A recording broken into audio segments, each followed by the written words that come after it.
Hi, and welcome back to the Owatonna Today Show. I'm Shelley Whitehead. Thanks so much for joining us on this Friday. We'd also like to thank those people who've made this show possible. These are the companies that have stepped forward and said, you know, we like what you're doing. We'd like to help you continue it. And so we'd like to thank them and have you thank them by going to their businesses and supporting them as well. We'd like to thank our premier supporters. They include the City of Owatonna, Express Employment Professionals, Owatonna Foundation, Owatonna Public Utilities, Safe and Drug-Free Coalition of Steele County, and the United Way of Steele County. We'd also like to thank our primary supporters, which include Amy Swain Hearing Centers, Coda Living Community, and Park Place Senior Living, as well as Little Theater of Owatonna. And finally, to our interlude supporters, we say thank you so much. They include Abraham Consulting Technologies, Brenda Bednar Mortgage, Glenn Meager and Tim Thomas of the Brick Meager Funeral Home and Medford Funeral Homes, Brookdale Senior Living, Sterling House and Clare Bridge of Owatonna, Carlson Branstad and Company CPAs, ERA Gillespie Real Estate, Fairview Animal Medical Center, Horizon Eye Care Professionals, Clancher and Son Landscaping and Concrete, Napa Auto Service, Owatonna Business Incubator, Profinium Financial, R&K Electric, Snap Fitness, Steele County Historical Society, Steele County Transitional Housing, the Third Hand Incorporated Video Productions, and TPS Insurance. Thank you to each and every one of these companies for coming alongside us and giving us the ability to give you information you need for your community. If you'd like to be a part of this team, we're always looking for people to join up. You can give Leanne Alt a call at 390-5751. Stay with us as we are going to be talking to two great groups of people. We're going to start with the students helping others choose, that's SHOC. I'm talking to those students who are helping change the community one student at a time, as well as Amy Swain Hearing Centers, talking to her about some things that you might be experiencing and how she can help you live a more fulfilling life. Stay with us. We'll be right back. Hi, I'm Dr. Beth Giltfett of Horizon Eye Care Professionals, eye care you can trust. We're proud supporters of Owatonna Today. I needed more than just another dead-end job. I wanted a career, so I expressed myself. With the kids off to college, I decided it was time for me to go back to work and express myself.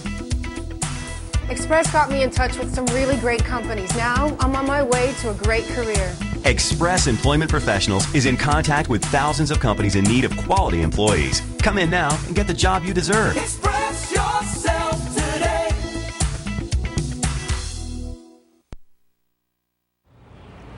Did you know that it is illegal in the city of Owatonna to host or allow a gathering where minors will be consuming alcoholic beverages on your property or in your residence?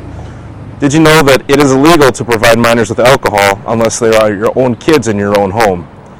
Underage drinking leads to increased risk of future chemical dependency, engaging in more serious criminal activity, and becoming a victim of a crime. Please help keep our kids and our community safe by not encouraging, hosting, or allowing underage drinking. This is a message from the Owatonna Police Department and the Safe and Drug-Free Coalition of Steele County.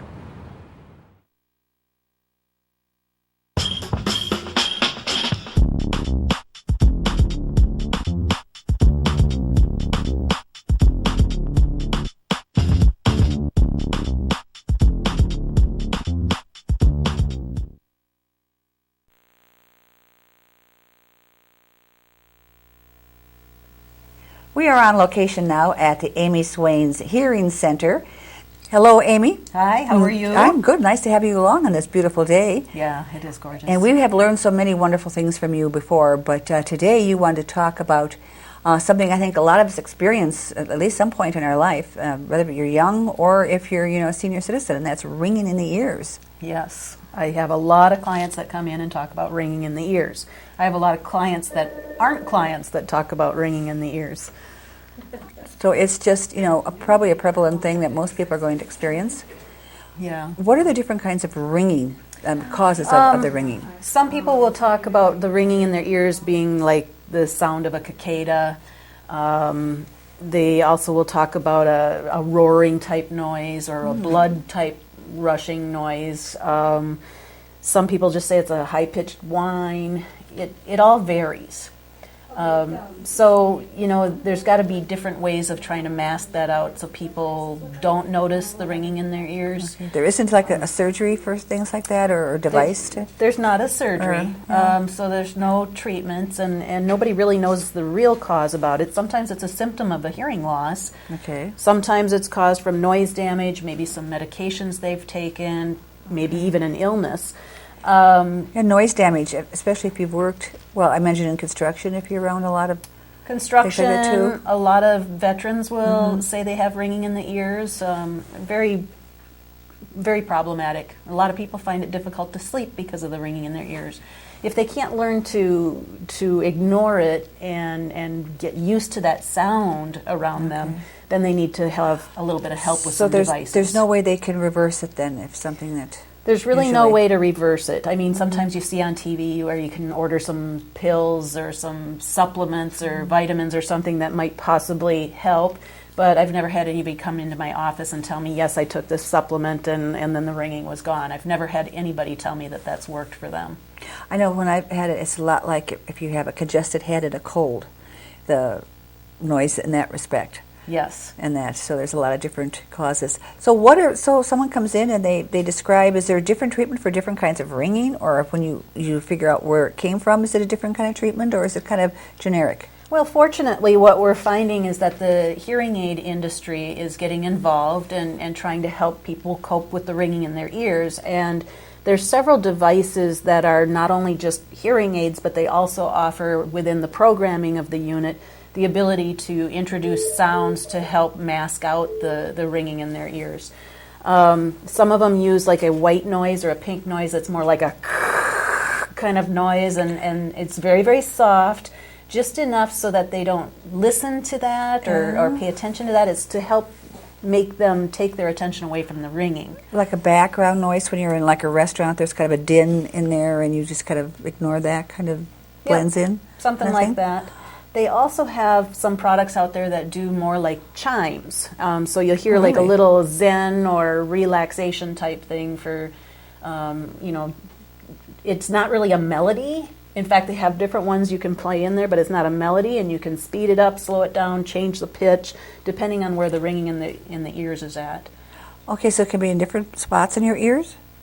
Not necessarily different spots, but different pitches. Okay, you know, the way that it sounds. And so not everybody's going to hear the same type of ringing. And so you want to customize the masking sound so that they don't notice the ringing in their ears as much. Does the type of ringing tell you what the cause could have been? No. I used to say mine sound like a hearing test, the different tones. Yeah. It would sing to me. Yeah. A hearing test. Now, if I was to come in, if someone's had... If they already have a hearing aid, is it a piece they put in it, or do you have to buy a special aid for that? Almost, well, I shouldn't say all. I should say quite a few of the products on the market today that are just your normal hearing aids have it as an option within the software when we're programming it. So if someone had already gotten a hearing aid, 2 years ago, some of those products already had that in there, not all of them. Most of the companies are kind of getting to that point where that's something that can be put into the instrument just by plugging it into the computer and programming it differently. So that's I'm used to seeing, when I was growing up, other hearing aids. So when you say program them in, it's still, even though I'm so used to that, it still seems foreign that you can program a hearing aid. Yep. And the technology that goes along with that. Most of the hearing aids that I sell today are ones you pull them off the shelf and I plug them into my computer and I program it for that person's hearing loss. So what is it? How do you program for the hearing loss? Just if they have intensity of something, or yeah, I mean at each pitch. Okay. So each pitch will have a different amount of hearing loss. Some of the higher frequencies will have more hearing loss than some of the low frequencies, for instance, and so you give them less amplification in the lows than you would in the highs. So with the noise now, is someone that could come on later? Can you have a hearing aid and then all of a sudden something can cause you to have that ringing as well, or are you you can't? Yeah, so the ringing can be caused by a very loud noise or a lot of noise exposure. It can be caused by illnesses or medications. And so, say somebody had a hearing aid for a year and they didn't have ringing in their ears and then they did, you could always add that part later on if it was within the device. Okay. Now you said a white and then you said pink? White and pink noise, they're just a little bit different tone quality to them, and I wouldn't even call it a tone quality. It's just a different kind of sound that might perhaps help somebody mask it out. And a lot of times it's trying to fine tune what kind of sound needs to be put in there. And there is one manufacturer that actually uses an iPad, and you know how they've got the little touch screen on there, and so the person can be listening to the masking that's in the units themselves to try to reduce that ringing in their ears, and they can try to pinpoint it themselves whether it needs to be a certain pitch or a certain loudness. They just draw on the iPad until they've matched that sound up. Okay, so can you get a hearing aid just specifically for that alone, or is this a piece in the regular aid? You can get a masking unit that is just a masking unit. It does not have to be a hearing aid. However, almost all the hearing aids do have masking units that'll can be put in there. What if you have it in both ears? Then you could put one in both ears. You have to get one for both ears and that, okay. Yeah. So it'd probably be more practical, because if you have the ringing in your ears like I do right now, is even though I wouldn't need a hearing aid probably to get one, because down the line I would probably need the aid eventually, or would you recommend just the thing to mask out the hearing? Well, when you say down the line, I mean the masking unit will probably last you maybe about 5 years. So, if you weren't going to have a hearing loss in the next 5 years, I'd probably just encourage you to get the masking unit only. Well, there's no way of knowing that, though. No, there's no way of knowing that. Is heredity, involved in that a lot at all? It sure can, but primarily more for the hearing loss itself. So it probably isn't a way to maybe detect and say, about 2 years, you might lose your hearing, or you've got 5 years to go, or 10 years. There's no way to really. There's no way to know that, no.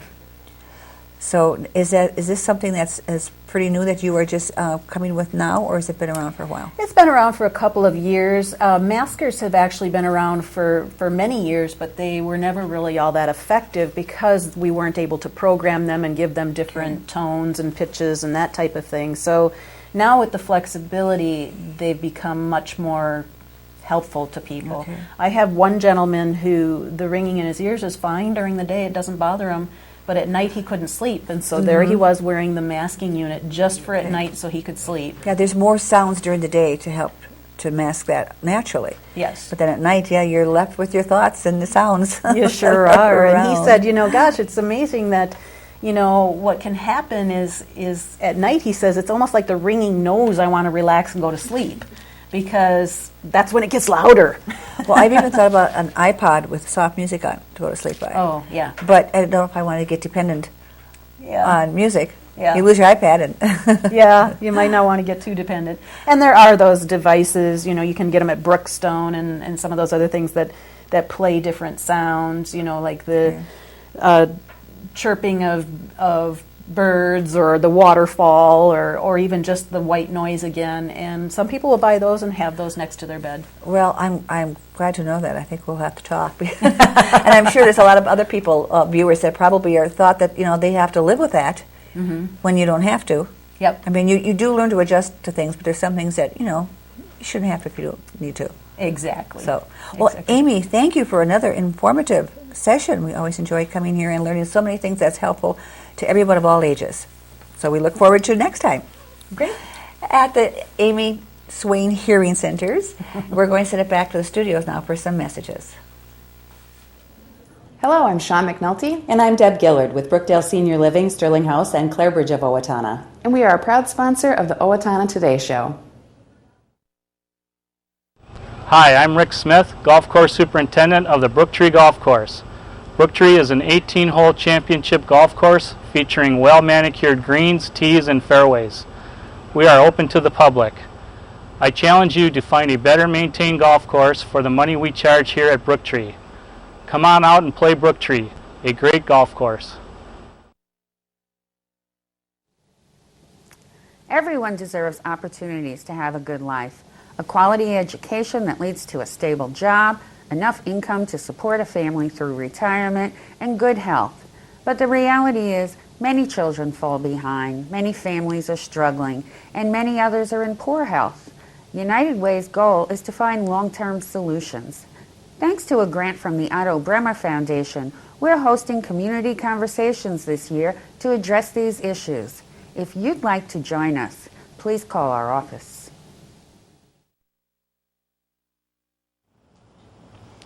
Hi, I'm Dr. Amy Swain from Amy Swain Hearing Centers, and you are invited to my hearing aid open house. For 1 week only, get special pricing on the latest Siemens Micon hearing instruments. This latest technology can provide up to 48 channels of frequency resolution, which makes this hearing aid provide a very natural and clear sound quality. This special event is only at Amy Swain Hearing Centers of Owatonna, Austin, and Waseca. Call 1-800-804-3361 for an appointment and get special pricing 1 week only. 1-800-804-3361, where Dr. Amy Swain wants everyone to hear better. Hi, I'm Brenda with the Mortgage Office of Brenda Bednar, aligned with American Mortgage and Equity Consultants, where closings feel right from the beginning. I'm a proud supporter of the Owatonna Today Show.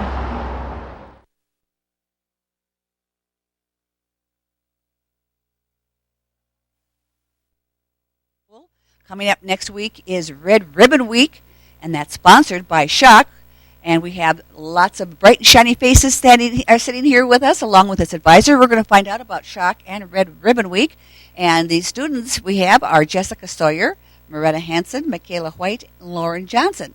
But first we're going to talk with the SHOC advisor. And Sandy, glad to have you here. Why don't you tell us a little bit about what SHOC is? Okay. SHOC is an acronym that stands for Students Helping Others Choose. It's a group of high school students that are leaders. It is a long-standing group in this building. It's been here for a couple of decades at least.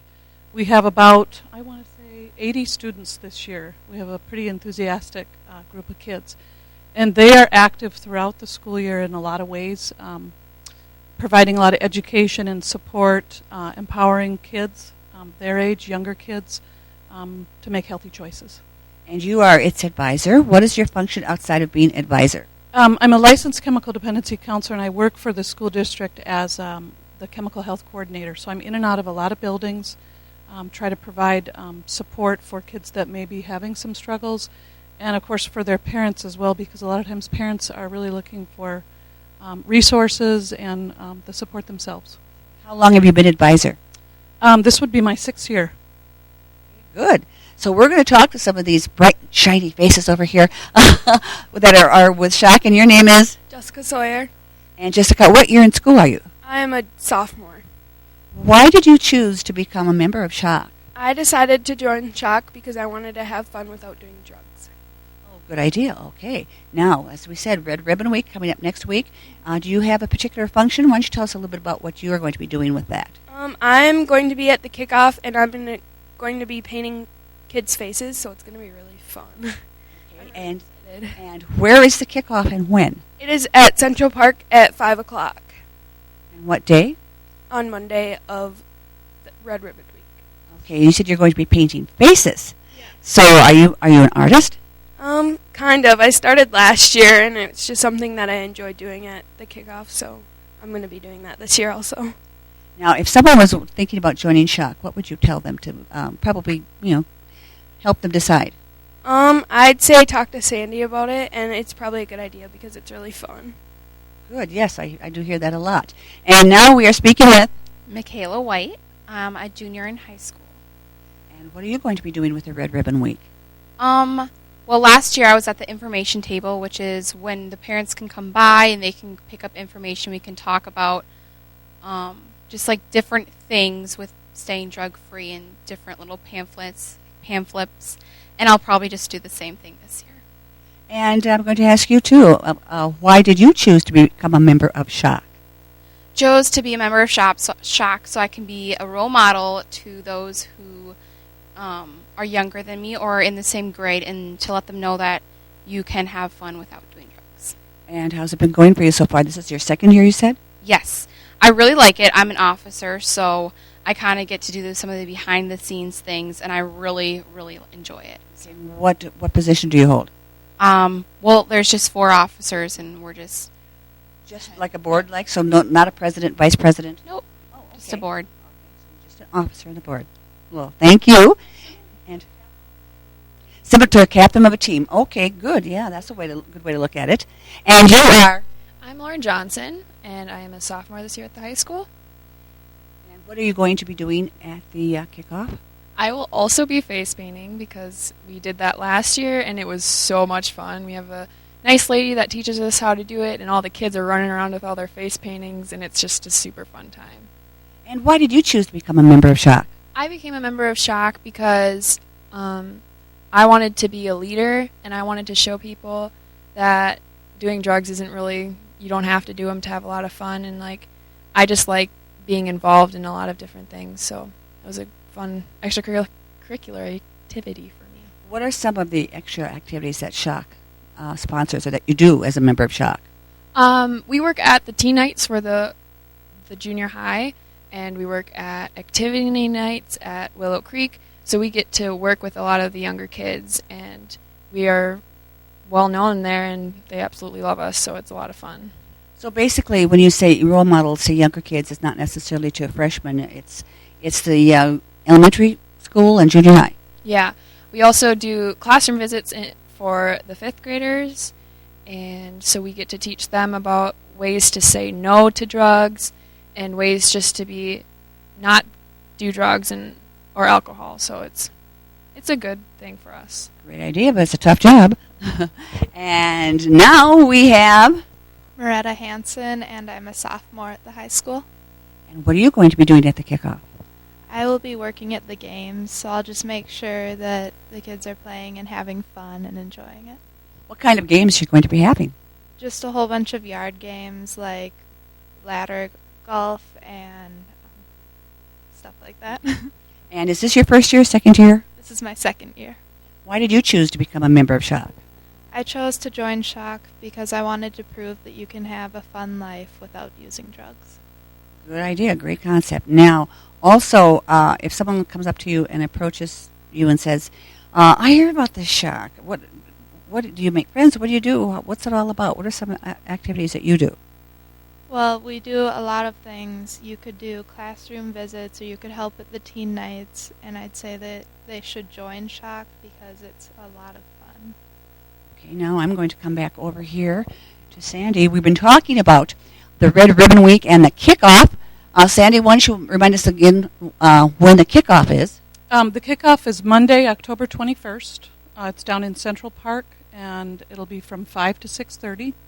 We have, along with SHOC, a lot of people that come down and support that event, including Noon Kiwanis Club. They really come out and help our group with providing food, free food, root beer. We have the Steele County Safe and Drug-Free Coalition. They'll be down there, many members of that coalition. Parents can get information. We'll have law enforcement down there doing some demonstrations. I also got a really cool call this week from the Steele County Blades, and they wanted to come down and just hang out with the kids. So we're really looking forward to that. Great idea. Now, that's the kickoff, but it's the kickoff to Red Ribbon Week. What are some of the other activities that you're going to be doing? There'll be a lot of different things going on in the schools. Of course, the hallways will be adorned with red everywhere. We'll have lunch booths set up at the junior high and at the high school where kids can pick up their red wristband, make a pledge to make healthy choices, and we'll just have a lot of promotional kinds of items. And then at the end of the week, this group, SHOC, will be down at the Chalet at Morehouse, and we'll be having a celebration for our 4th grade kids who participated in a drug-free poster contest. Oh, what a great idea. Yeah, they will get a big pizza party, and it's just a blast for them. So now, you said you had 80-some members of SHOC this year? Yeah, I think our number's around 80, and we've opened it up now. It's 9th through 12th grade students can participate. And like student council, it's an awesome group of leader kinds of kids. Now, do you have meetings once a month, once a week, or how often do you get together as a group? Typically, we have a meeting once a month with the entire group. The officers and I meet routinely. This month with our big project, Red Ribbon Week, we've had more. We've had a few meetings. So basically, this is the awareness of SHOC in the schools and what you're all about. Yes. Yep. It's really a huge event that sort of sets up what they do in this community and within the schools. About how many do you get usually attending down in the park?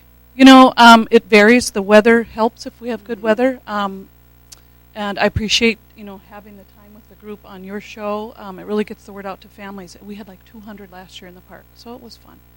And all 80 members going to be there? I hope so. Yeah. there should be a good showing of kids down there. And again, if you've just joined us, this is SHOC, which stands for Students Helping Others Choose, which has been in the high school for a number of years. And I asked them why they became a member of SHOC. Why did you become their advisor? Well, for the better part of 2 decades, I've worked in the area of chemical dependency. It's something I believe in is empowering kids to make good choices. And so when I had the opportunity to work with SHOC, I could not refuse. Well, thank you for the great job you're doing to have that many students. And thank you, ladies, for joining us today. And we hope you have a lot of fun, and we'll see you down in Central Park coming up when? October 21st through 27th. Good. And that is the SHOC members out here at the high school. We're going to go back to the studio now for some messages, so please stay with us. Hi, I'm Mike. And I'm Jake with Napa Auto Parts. Napa has the know-how for all your automotive needs. Napa is a proud supporter of the Owatonna Today Show.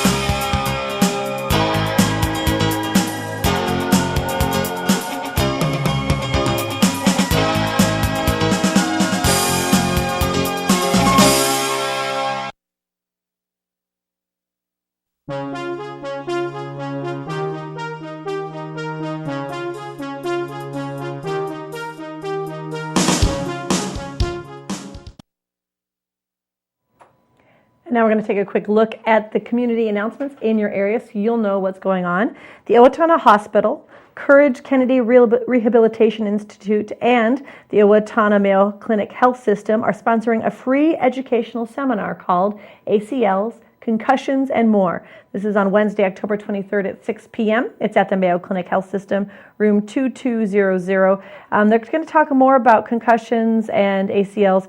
It's a great opportunity for you if you have somebody who's in sports, or if you maybe have had one yourself. It's an opportunity for you to figure out maybe what's going on and some opportunities for you to learn how to handle those things a little bit better. Again, at 6 p.m. at the clinic conference room. Training and development by Art Color, the Riverland Training and Development presents Owatonna Lunch and Learns. This is an opportunity to talk about supply chain management on Wednesday the 23rd from noon to 1. Nadeem Zober, which is a corporate continuous improvement manager of Toro, will be there to speak about that opportunity. The Steele County Historical Society is pleased to welcome author and former Owatonna resident Carol Demmel-Sisterman for a presentation and book signing on Thursday the 24th at 7 p.m. in the Wenger Room of the History Center. The book Lilacs to Share and Shirts in the Refrigerator was co-written with Carol's sister, Rose Demmel-Torcho. And the Owatonna Foundation non-traditional scholarships are now available. The deadline for this is October 21st. You're going to want to get your application in. You have to be an Owatonna mailing address or work at an Owatonna address to be available for this. The award is between $500 and $3,000. For more information, you can call Jill Holmes. Her number is 455-3059. And the Associated Church will host its annual Heavenly Hog Roast on the 27th of October from 4 to 7 in the Fellowship Hall at the church. It's located at 800 Havana Road. It includes pork sandwiches, baked beans, coleslaw, and more. Tickets are available at the door for $8 in advance or $10 at the door. Thanks so much for joining us. We'll see you next week. We're going to talk on Monday with a new bridal shop owner, as well as look at LTO's hay fever. See you then. Okay.